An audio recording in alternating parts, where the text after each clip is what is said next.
So our final panel is strategies for securing a future for carbon offsetting.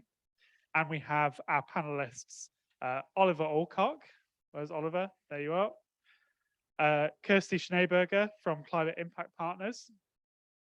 And we have Alistair Fury from Silvera and Rob McCary from LSE. And our moderator for this session, thank you very much, is Charlotte Radford from S&P.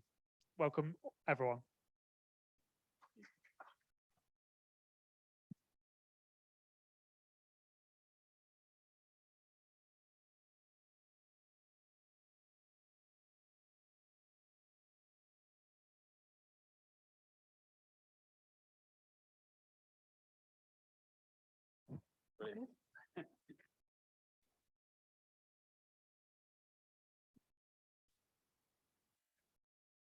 Wonderful. Hope everyone can hear me okay. All good? Perfect. Great. Well, it's really nice to see so many of you here after a very full day of other panels and so many ideas. My name is Charlotte Radford. I'm joining you from the energy transition team at S&P Global, where we look at a variety of things. We mainly specialize in publishing data and insights and analytics. But a lot of my day-to-day role over the last year and a half or so has involved looking at the voluntary carbon markets. So looking at different types of projects that produce carbon offsets and talking a lot to people in the industry about how they are using the voluntary carbon markets as part of their decarbonisation goals. So that's what we're going to dig into today. And I'm joined by a fantastic panel for the next 45 minutes or so as well. So I'm just going to go along the line and let everybody introduce themselves and their roles, if that's okay. We can start down this end with Alistair. Thank you, and thanks for having me. It's great to be here. Yeah, my name's Alistair Fury. I'm the CEO and co-founder of Silvera. Silvera is, it's most simply put, Moody's for carbon. I should probably say S&P for carbon, probably more politically correct. So we rate Moody's for balance. Exactly. Other ratings agencies are available. So yeah, we rate the quality of these instruments that are being traded and used in service of net zero claims. Thank you, and hi everyone. I'm Oliver Alcock with Climate Partner. I am on the commercial team at Climate Partner and really kind of introducing our solutions to our clients. Climate Partner sort of dual prong in that we are using our software and our consultants to really calculate carbon emissions and set in place consultancy and strategic strategies to reduce. But on the second part, it is very much delivering carbon offset projects, both procuring from the open market, but also financing and developing lots of our own amazing projects. So looking forward to the discussion today. Hi everyone, I'm Kirsty Schneeberger. I head up partnerships at Climate Impact Partners. So Climate Impact Partners is a merger of two companies that have been in the market for about 25 years, Climate Care and Natural Capital Partners, and that merger happened last year to consolidate our business and our approaches to providing solutions for our corporates. So we offer an integrated service and we're a solutions provider for corporate clients who are looking to become carbon neutral, make a net zero commitment, and are seeking carbon credits and projects that are going to help them on that journey.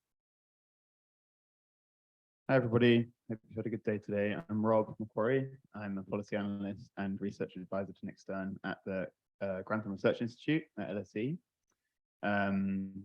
We do a range of research and policy advisory work on a host of issues relating to climate change and other environmental issues. And yeah, my work spans climate finance and governance, and particularly carbon markets. So glad to be here with you today.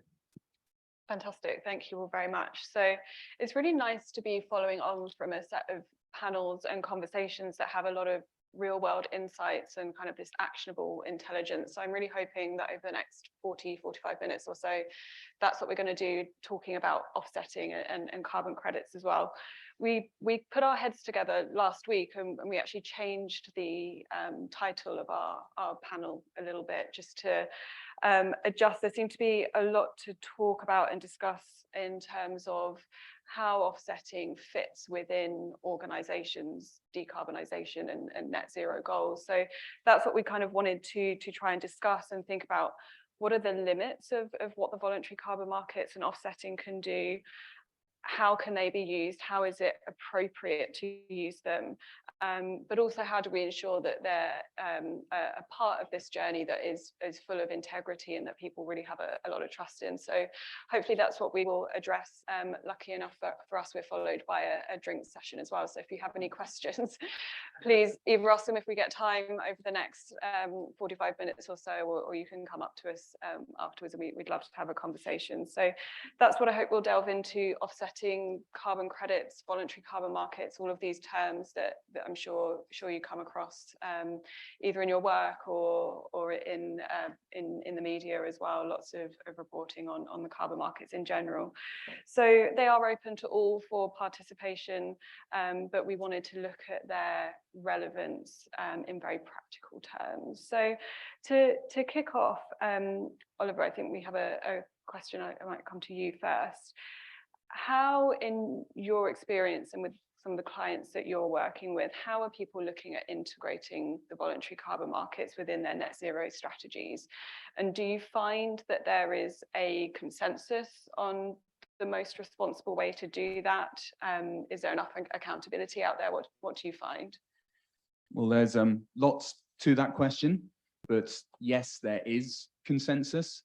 We call it the Oxford Principles, and they really outline how to design and deliver a net zero strategy.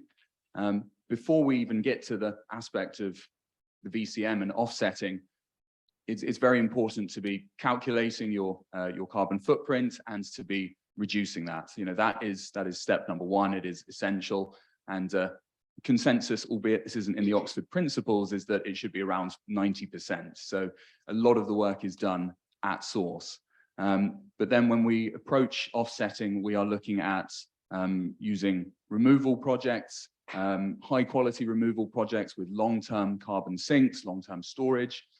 And then beyond that, it's about committing to building an industry and providing the support for kind of the long-term aspects of a net zero strategy, which can look at things like long-term agreements between corporates and the project developers.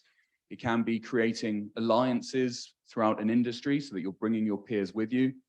It's supporting biodiversity and ecosystems beyond just offsetting, and pushing as much as possible for this to be publicized and put into regulation, so that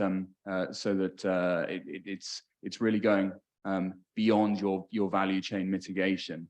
And I think that this is the consensus, and certainly according to the science-based targets, that would be the kind of most responsible way to launch a net zero strategy.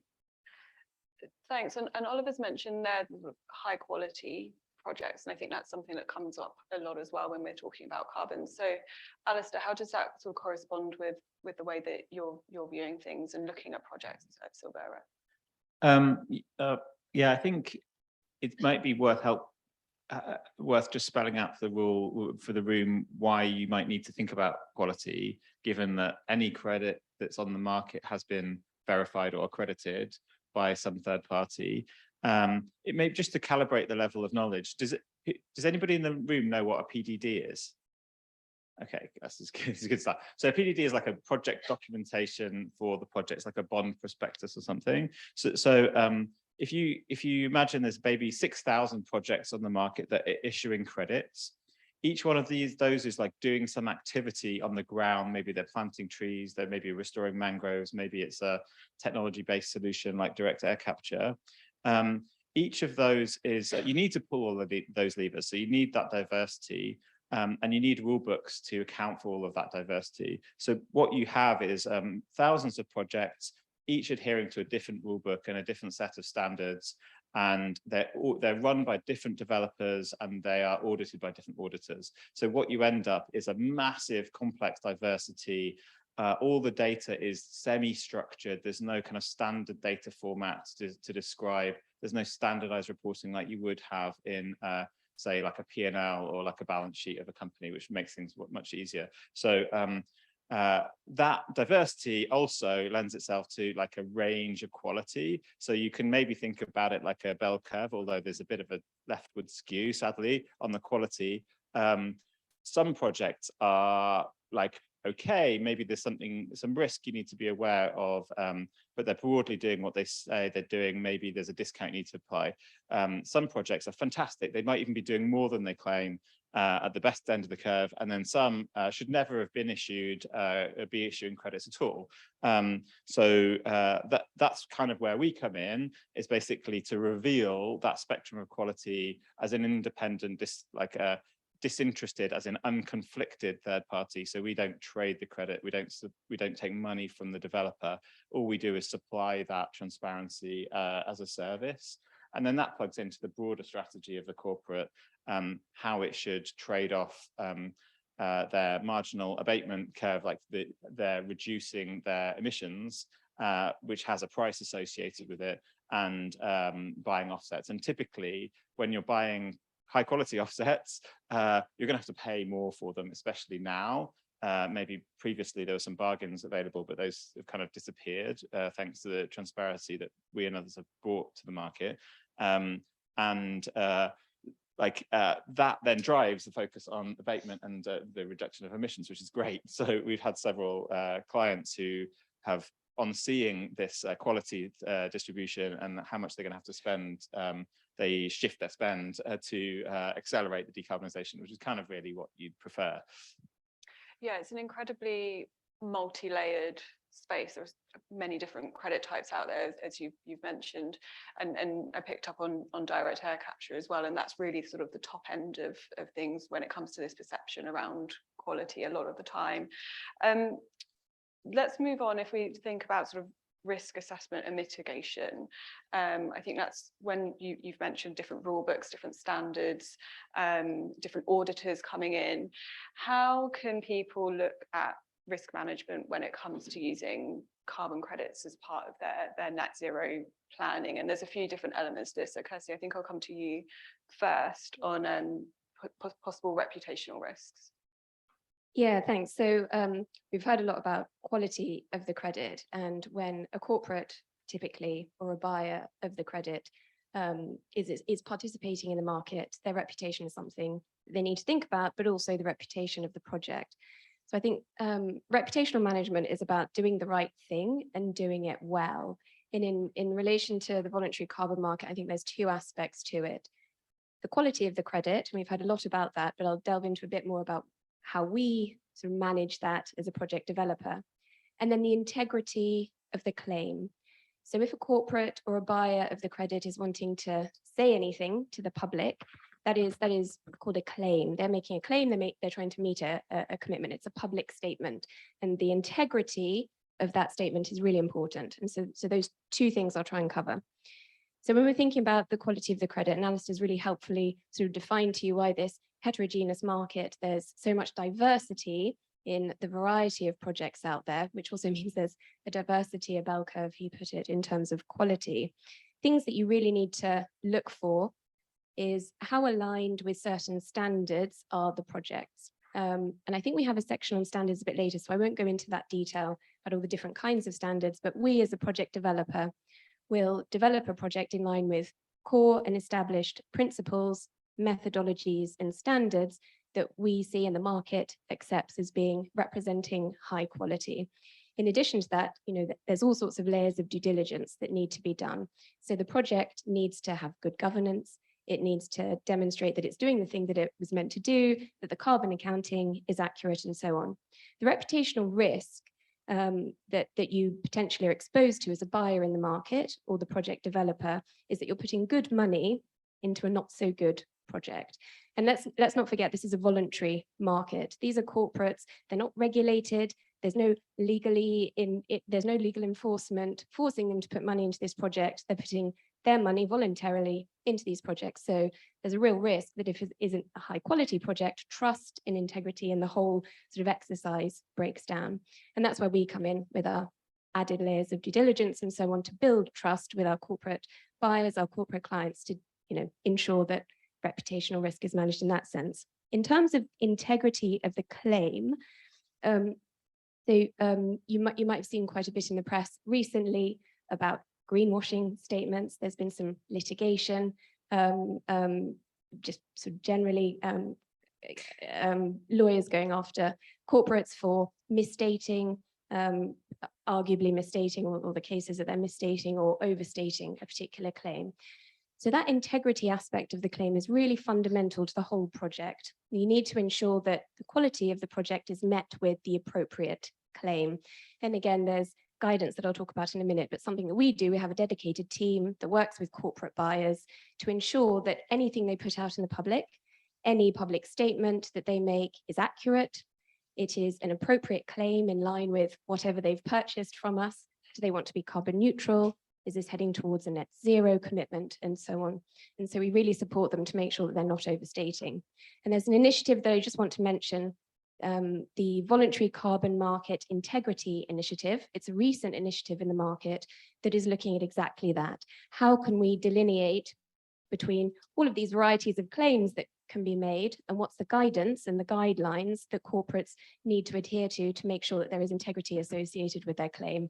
And I think the consultation is just closed and they're about to publish their sort of final findings on that. And that might be an interesting thing for you to look at if you're interested in that particular aspect. Great, thank you. So sticking with this topic of sort of risk evaluation, as it were, what about delivery and permanence? Maybe Rob, that's something you can talk to a bit. Sure. Yeah, I won't speak too much about the technicalities of permanence because I think I've probably got that down to T. But in general, even when, as the previous speakers have described, there's this broad range, right? And so overall, you can understand carbon crediting projects that are happening somewhere else to be an uncertain result in that there's going to be less carbon in the atmosphere. You can get close to it being really solid, so, like really solid confidence that it will be less carbon, but it's often uncertain. And so, yeah, what I want to emphasize is something that the previous speakers have said, but transparency is just so essential to this space because and so lacking at the moment. And tools like ratings can bring that out, but overall, just a general kind of increased engagement, much higher standards on the selling side in terms of how things are working and what the main factors affecting their success rate is essential. Delivery, so some nuances that can affect delivery also include the action by the government of the country where a project is based, which leads to lots of sticky kind of calculations about whether around a key concept of carbon credits, which is additionality, and whether the action that's being financed through buying a credit would have happened anyway. And if it would have happened anyway without your buying a credit, then it's not additional. And you shouldn't be using it to say, we paid for X amount of carbon to be taken out of the sky because it would have happened anyway.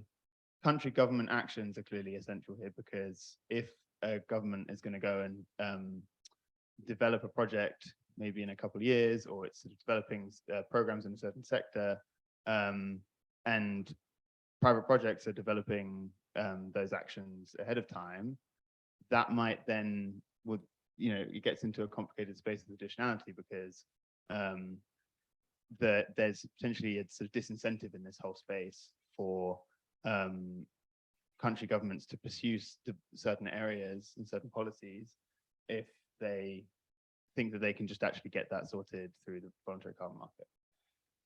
And so that's another area that transparency is super essential, and that countries just need support actually to do this in terms of setting out their nationally determined contributions and related plans and strategies in ways that harness or explicitly say how they plan to harness carbon markets.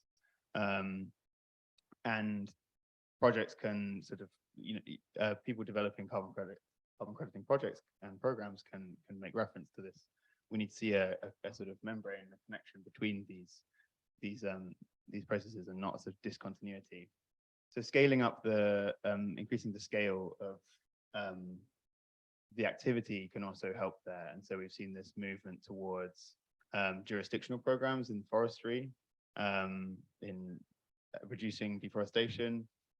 Quite a lot of buyers, coalitions of buyers are now interested in buying credits at, I say the jurisdictional level as opposed to the project level. It's like a state, subnational government, like a state or municipality running a program instead of just like a small area of a forest that a private developer has come in to do. And that can mean that you're comparing against more sort of reliable baselines and also have stronger benefits across or coherence with its overall policy direction, and also hopefully maximize those other benefits that some of the other panelists have talked about in terms of biodiversity, the jobs that are going to be provided, the preservation of certain communities and cultures. I think one just final thing I'd want to add on this theme is that because it's uncertain and you buy a carbon credit, we might even want to ask companies to start buying more credits than the amount of emissions that they're claiming to be offsetting. Because if you think, okay, this is a decent credit, but arguably it's still just going to be a 75% chance that this carbon is not going to be in the atmosphere in 5 years' time, because who knows, a wildfire might come and burn down all these trees, like has happened in large parts of the US. Then on that calculus, if you're using it for the purpose of saying we're offsetting against, the alternative would have been reducing emissions in our supply chain or in our own operations, which would have been a certain reduction, right? You ought to be scaling up proportionately. And so it'd be nice to see, some sort of good practice, maybe even pushing the best practice guidelines that are coming out a bit further there. Yeah, I think that's a really interesting example, and I was going to go to you, Alistair, with that as well. I think that's a really kind of easy example for us to think of. If you've got a forestry project of some sort, how do you account for the fact that there might be some unexpected events that reduce that project's capacity to generate carbon credits? How do you think of that within Silvera? So the first part of that, I guess, is in how we give that information to our customer, who's the trader or the buyer, in terms of facilitating their decision making. So we surface in a kind of consistent and sort of mechanical way the key risks to the project. We don't think we have quite a high bar of what we would express quantitatively. So we wouldn't express that quantitatively. I think it's kind of a fool's game, especially when many of the risks might not be like, hey, the trees might burn down. That's quite easy to quantify, but it's more like, is the government of Indonesia suddenly going to repatriate all those credits like in like 2-3 governments time? Like try and predict that risk, I think, is probably not helpful. But you can highlight the risk, and then you could the buyer can use that information to design a portfolio where the risk isn't concentrated in a single set of factors. The other aspect, I think, is how those risks are accounted for and mitigated should they come to pass. So there are buffering, there are things called buffer pools. So simple case, in a million tons of issuance from some forest projects in the US, they normally set aside a fraction of those, like maybe 20-25%, that can't be sold to account for those kind of loss events. The issue is the buffer pools aren't used properly, but that could be an effective mechanism. The other aspect is insurance. So we're seeing the big insurance providers now coming into place, and it's really interesting to talk about claims. When a business who may sit under like SEC regulation makes a claim, and they're using it on the basis of an offset that then may be invalidated through some kind of loss event,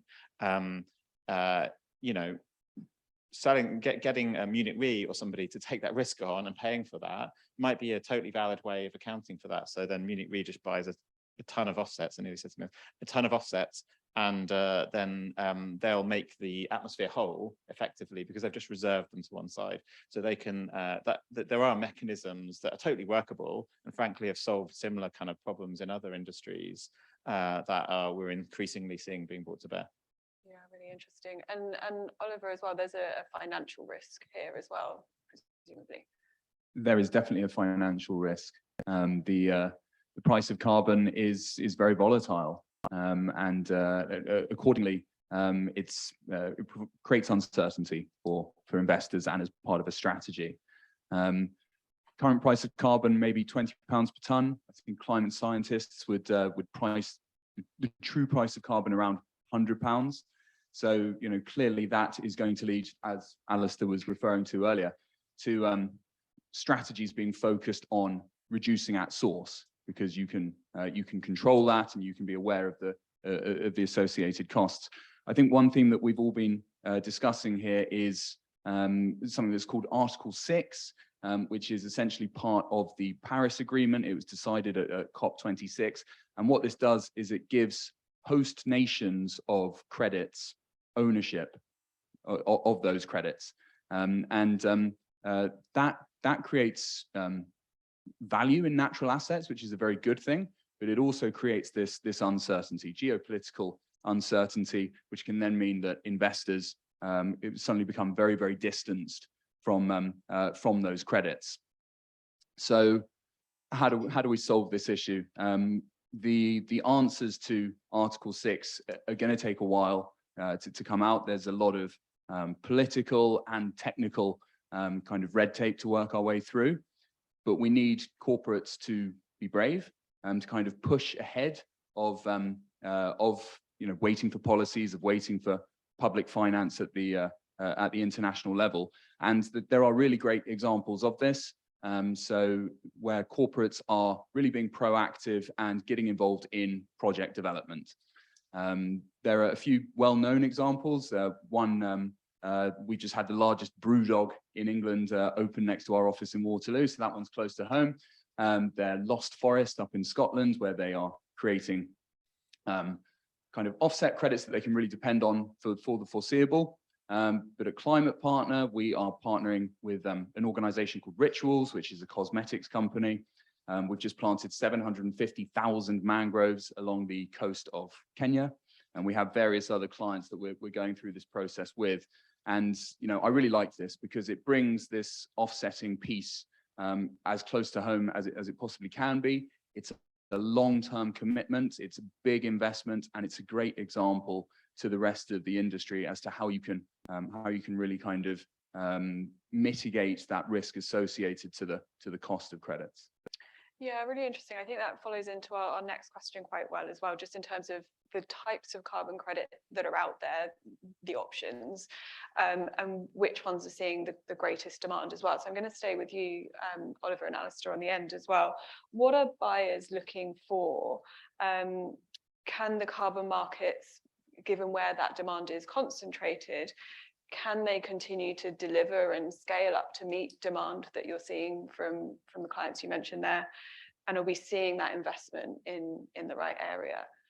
Oliver, I'll stay with you for now, if that's okay. Yeah, no problem. Well, I mean, currently demand is associated, or it sits really with the cheaper credits, which typically are your reduction and your avoidance credits. These might be renewables, they might be social impact, they might be afforestation. But what's going to be really interesting is as we start approaching these net zero goals. So companies have set a lot of targets, 2030, 2040, 2050. And as we're approaching these dates, the demand for removal projects is going to skyrocket. And what is that going to do to price? I think there's going to be a lot of volatility in the market. And what we really need to do there is maximize supply.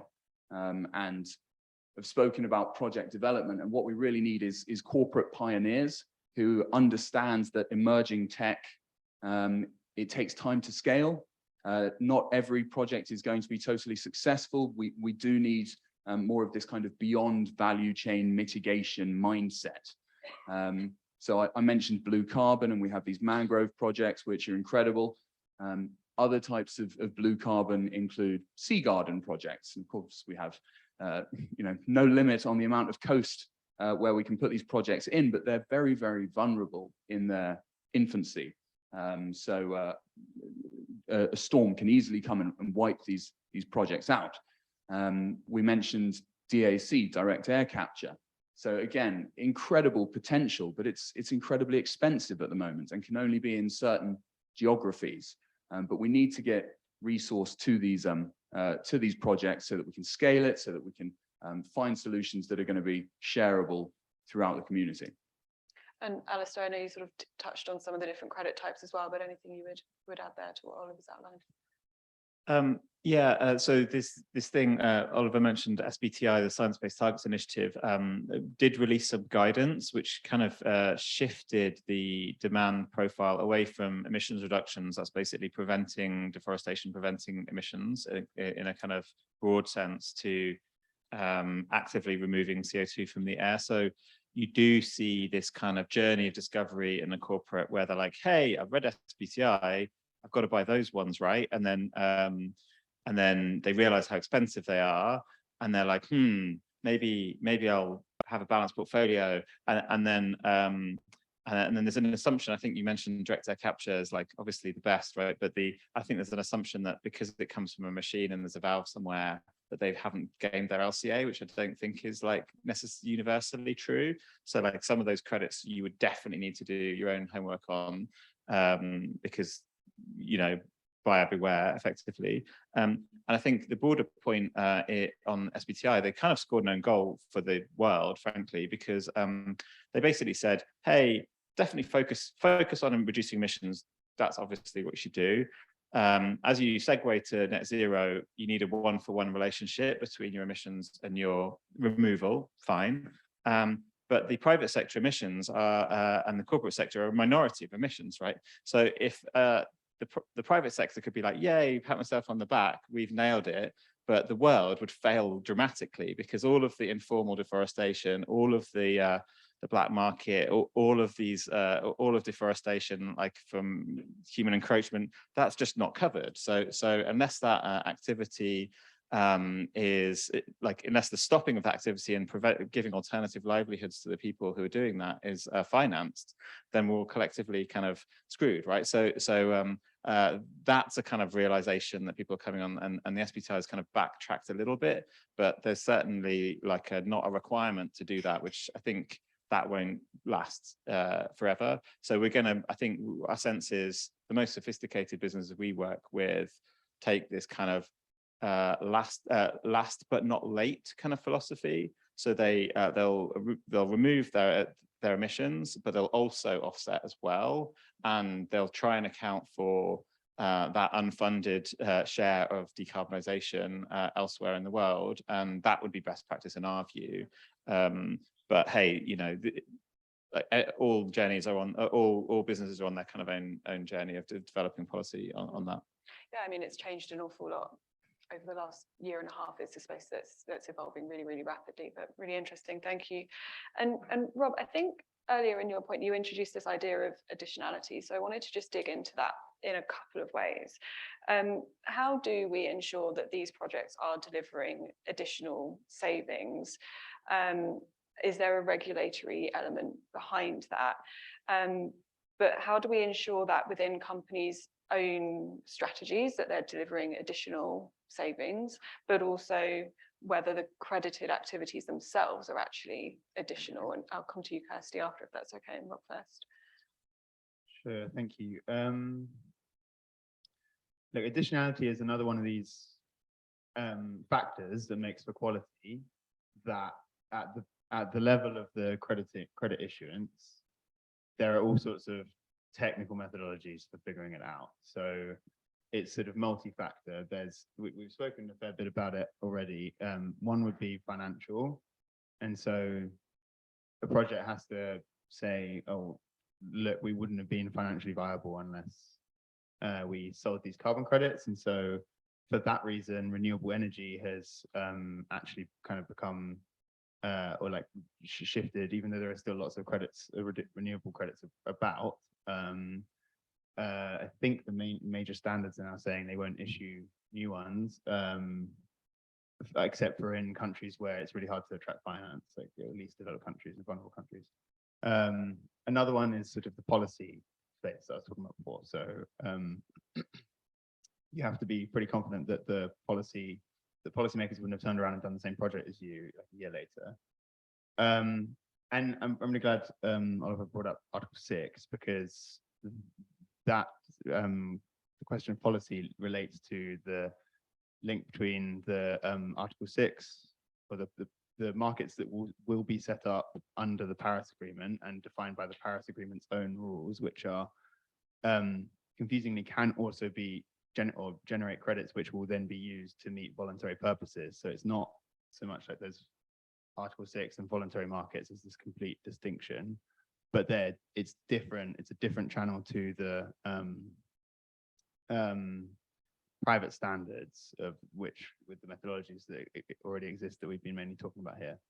And yeah, in an ideal world, we would see all carbon markets around the world adhere to the broad principles that were set out by when countries all got together and agreed Paris Agreement and defined what everything should be in our collective response to climate change, including the fact that carbon markets and flows of finance to other countries should be consistent with their overall development goals, and that host countries should have sort of control of that process to some degree. The issue is that Article 6, like many parts of the Paris Agreement, is taking forever to be concluded, and if we waited to for kind of negotiators to wrap that up, then we wouldn't see finance for these things that really need to get financed now, as my co-panelists have ably talked about, particularly nature, right? As just want to come back to that point as well on the technology. Engineered removal is not necessarily being sort of the highest quality. In fact, they're unlikely to have, or we'll see, but they're perhaps unlikely to have as many co-benefits of social, and certainly not going to have biodiversity co-benefits, whereas protecting bits of the Amazon rainforest that are going to be cut down tomorrow is pretty good for biodiversity. And so we're just in a really tricky space at the moment in terms of wanting to sort of make sure that we achieve globally additional effort here, but not sort of resulting in these disincentives for either the countries that are going to be receiving the finance or for the buyers who are going to use it if they can find a legitimate socially a way that's buying credits that's perceived to be socially legitimate. And I think one area that would really help would be differentiate or like nuancing our understanding of what it is to compensate for your existing emissions. At the moment, we're kind of stuck in this offset maths. As they just mentioned, SBTI has sort of backed itself into a corner by saying you should make all your own reductions before you even think about buying offsets. And VCMI that Kirsty talked about would base itself on that. And now they've turned around and sort of realized, although we haven't quite seen the full consequences of this realization, but we've realized that the only people who are going to be able to do that are like tech giants and a few sort of financial and consultancy firms, perhaps. And certainly none of the hard to abate sectors that really have really slim margins and in no way going to spend the amount of money that it would take to cover all of their emissions on protecting patches of rainforest. And so we need to somehow reach a space or a collective understanding where those companies that are responsible for the majority of emissions can pay for things, but can also make claims about it that aren't necessarily saying, oh, we're net zero, or we're going to be net zero one day, and currently we're sort of 20% net zero or something. It's sort of nuancing the concept of contribution and compensating through supporting other countries to perhaps achieve their objectives, rather than just saying, oh, hey, they didn't need the emissions, so we've got them in the emission savings, sorry, so we've taken them instead. That sort of maths just isn't really getting us where we need to go. But yeah, given that the other panelists work on sort of directly with corporates, I'd be really interested to hear your takes on whether there's any appetite for those kind of alternative kinds of claims. I think that was a pretty comprehensive answer around particularly financial additionality, but I might just make two small observations to try and bring it to life.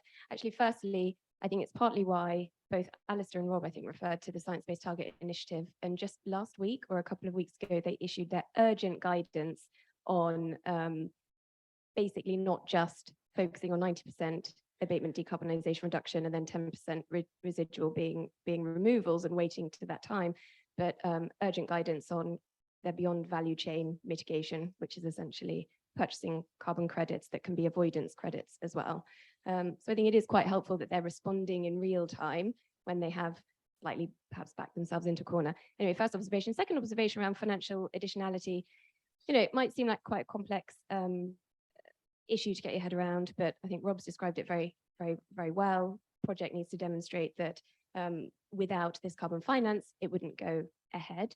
And you mentioned renewable energy there, and I think we've heard it a couple of times on the panel that it's the cheaper end of the spectrum for a whole range of reasons. But I think it's really important to reflect on why it's actually such a success story for the VCM, for the voluntary carbon market. 10, 15 plus years ago, the price of doing large-scale grid renewables in developing countries was prohibitively expensive. And carbon finance was needed to both get those projects up and running and then scale them and then maintain them. And so a way to get that money flowing into China and India and other countries that now have vast swathes of large-scale grid renewable projects that they're doing, the voluntary carbon market really stepped in to help support that. And now look, the cost of renewables has come down dramatically, significantly. And so yes, it makes it harder for them to prove the additionality point, because clearly, renewable energy is a lot cheaper than it used to be anyway. And so you're not having to get over that prohibitive, expensive barrier. But I think for other projects like nature-based solutions and cook stoves, there still is an additionality component that we need to consider.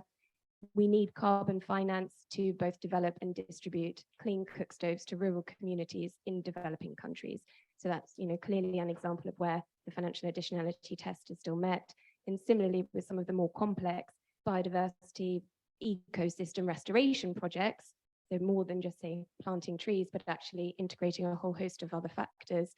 Again, carbon finance is really supporting to get those projects off the ground. So just a couple of examples to bring it to life. Yeah, really great. And I think I'm sort of a bit conscious of time, but it would be great to dig into that social impact element of things, and we've touched on it a little bit.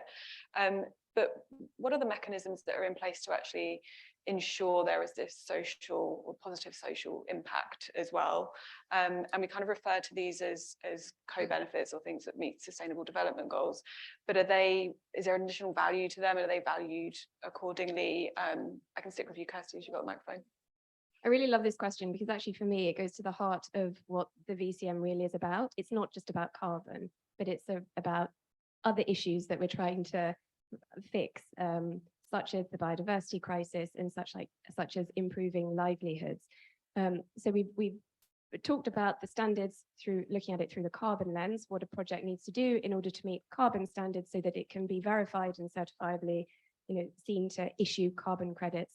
But there are a number of other standards and frameworks, certainly that we work with, perhaps Climate Partner as well. You mentioned mangroves and a few other biodiversity projects that create the framework that show how projects not only are benefiting in a carbon sense, but are helping to meet sustainable development goals, and also that are helping to meet biodiversity targets. And two that I just want to mention, there's something called the SD Vista out of Vera, which is the Sustainable Development Verified Impact Standard, SD Vista.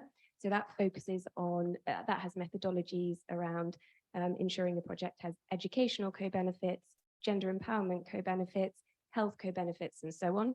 I'm sure you all know the other sustainable development goals, but really trying to integrate these multiple frameworks into one project. And another that we work with is the CCB, which is the Carbon, Community and Biodiversity Framework. So again, recognizing that it's not just about carbon and climate, but also biodiversity and communities. And I think just to bring in as well some more innovative areas in the market that we and others are working on. there's a few programs to focus on developing a biodiversity specific credit or a nature token. And there's a couple of really interesting organizations that are leading on this, and we're looking at how we can integrate that thinking and that work into our product offering as well. And then the point, Charlotte, that you mentioned about is this valued? Yes, these types of credits do command a higher price. We've already talked about the price ranges that you have in the market, quite a big difference between a renewable energy project, a livelihood project, a nature-based solution project, and so on. When you add in these additional co-benefits, yes, it does increase the price because it costs more money to do these additional things. But from our experience working with corporate clients and buyers, that's something that they're really interested in. A lot of our corporate clients want to know that their money is going into a project, yes, that is having a carbon saving or removing carbon, but also that is impacting lives. They want to really know and understand those stories about how they're improving lives and livelihoods on the ground. And so they are happy to pay that, and call it a premium price, but actually it's just the true value of the credit, of doing the project, designing it well and putting it in line with the SD, the Sustainable Development Goals framework, and also incorporating biodiversity. Yeah, and I think that's a little bit self-indulgent, but there was an example I was discussing with Oliver just before the panel as well. We look at the whole spectrum of different types of carbon credit. And on the whole, it came under a lot of pressure once you saw Russia's invasion of Ukraine, and a lot of those prices, all of those prices came under a lot of pressure, with the exception of the cook stove type projects that Kirsty mentioned, which actually held on to their value pretty well and even increased a bit because they come with those additional co-benefits, or they meet those Sustainable Development Goals. And that's something that we really saw. I guess it was a bit of a stress test really around February, March time, and they held on to their value really well. Same question really to you, Alistair, if I may, on sort of how those co-benefits are valued and what that kind of means in practice, or what that might look like. For sure, there's definitely a premium on price. The slightly accountant kind of version of thinking about this is the primary utility of those instruments as a carbon attribute. So each ticket represents a ton of CO2 that's now not in the atmosphere, and we see the principally people used to buy carbon for a narrative. So carbon came out of a marketing budget, and people like to tell stories about their business with the credits that they bought. And we're sort of moving to a world where carbon is being bought to deliver on a net zero claim, which is like an accounting claim, so that it kind of swings the weight of utility more towards the carbon attribute. And that's the central thing, right? That's what's being bought. And then the co-benefit is a modifier. It's like a positive externality that has value. But say one of our clients, say Delta, they spent 130 million last year on carbon. By the end of the decade, $1 billion plus, right? So probably they want to choose very actively how they're spending their money. And like $1 billion, they just want to buy it like their fuel bill. It's almost the same as their fuel bill, right? So if I buy electricity and it's like, yeah, but this electricity helps some educational outcome, I'd be like, that's cool. But like, I'd actually rather choose where I put my money in general, especially if it becomes a material part of my budget. So we think that you'll probably see, especially biodiversity benefits, be carved out as a tradable attribute themselves, and you'll see biodiversity credits, and you may see credit and markets develop around other attributes. And the carbon one is, as an accounting instrument, and that will start to kind of become more in a regulated environment. You'll see kind of a bit of a divergence, but yeah. And you do see this kind of way of thinking. The greater the spend, the more people are thinking about the carbon and the carbon management, and less about the story. And I'm very conscious that we're right up against time, but I just have one more question I wanted to ask you, Oliver, just in a practical sense. We've gone through some of the preferences of what people look for in the credits that they're buying, marrying that up with investment and actual supply of those kind of credits. But so how does that sort of pan out in a very practical way, and people manage and weigh up those different ideas? Well, I'll keep it short, but the voluntary carbon market is being challenged by massive speculation. So corporates are buying huge numbers of offsets in the expectation that prices are going to go up, and that supply is going to be limited, and this creates uncertainty. And so, you know, this is unregulated, it's voluntary, but it's up to the industry to try and set some structure, set some governance, and challenge those behaviors that we don't think are productive. We've spoken about some opportunities to how you can counteract that, you know, getting involved with your own project development, or setting up collaboration on projects, and that's to be encouraged. But where organizations are very specific about the type of projects that they're looking to invest in, I would actually challenge that. And I would say, okay, well, could you be using this finance somewhere else in your value chain? Does it specifically have to be for this one project type? Could you be getting involved with your supply chain? Could you be looking at insetting? Could you be looking at any of the number of the other sustainable development goals that Kirsty mentioned as well? So, you know, it needs to be a multifaceted approach. Yeah, those are my thoughts. Great, thank you. Look, I hope this has been a really interesting either introduction to the topic or digging into some of these other areas. I don't know if we've got time for questions. Unfortunately not. We'll all be around afterwards if you want to grab us for a chat, but thank you very much to all of our panelists for your input and thank you for the